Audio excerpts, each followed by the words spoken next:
Ghost Girl's Revenge. Chapter 9. An Accident. After the ghost girls had left, Arlie kept crying until she fell asleep. Jax held her and completed walking until it was the sunset. The brave boy stopped near a river that was blocking his way. It was becoming cold, and he was so tired. He laid Arlie down on a pile of wood and got out a blanket from his bag and covered his friend. But when he was going near the river, he tripped over something and heard a crack from his leg. When he tried to get up, he couldn't. He started yelling for Arlie to hear him. Unfortunately, his friend was deeply sleeping, so she didn't hear him. The next morning, Arlie got up because of the sunshine falling on her face. But she didn't find her friend, of course, by her side. The young adventurous girl got up quickly to search for her friend. But before she started to panic, she found him lying down beside the river, with his leg bleeding. "Jax, can you hear me?" said Arlie while shaking Jax to wake up. It took him a few seconds to open his eyes.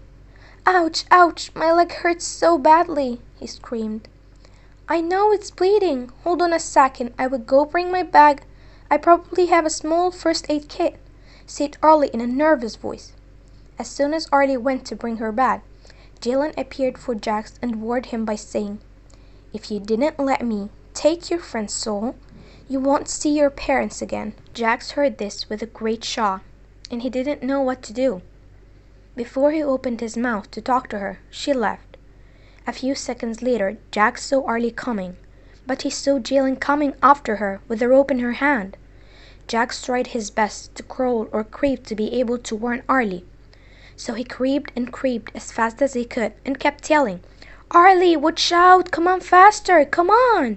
And this time, Arlie heard him and turned back to see Jalen trying to tie the rope in her hand around Arlie's neck. So Arlie leaned forward and Jalen could not get her neck.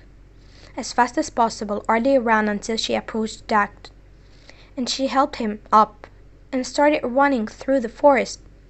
After that, they stopped behind a tall tree to catch their breath.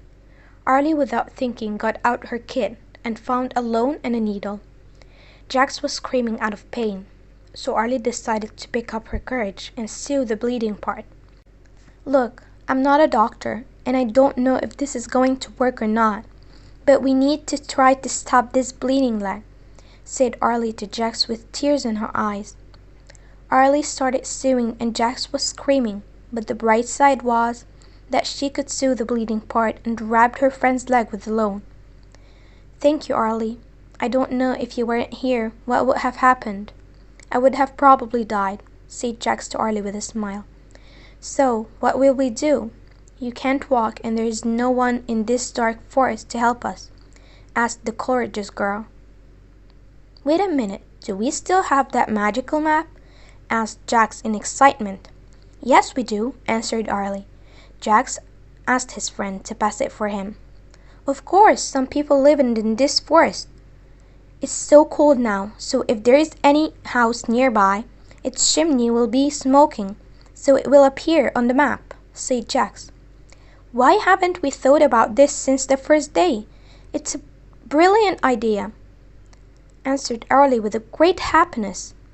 "We are saved!" screamed the girl with joy. "Here, there is a smoke getting out 6 miles from where we are," Jax said. "Will you be able to walk if I helped you? We need to reach that house." Arlie begged Jax to force himself up and start walking. At the end, Jax agreed. They started walking, but it was so dark even that Arlie was holding a torch in her hand. When they were 2 miles away from that house, they heard the howl of a wolf, and they felt that something was running towards them. "I'm so scared. What if it was a wolf? And if it was, that wolf will hurt your leg again. I can't lose you," whispered Arlie, crying. "Don't worry, we will be okay," answered Jax. Soon after, they didn't find anything, and the wolf howling stopped.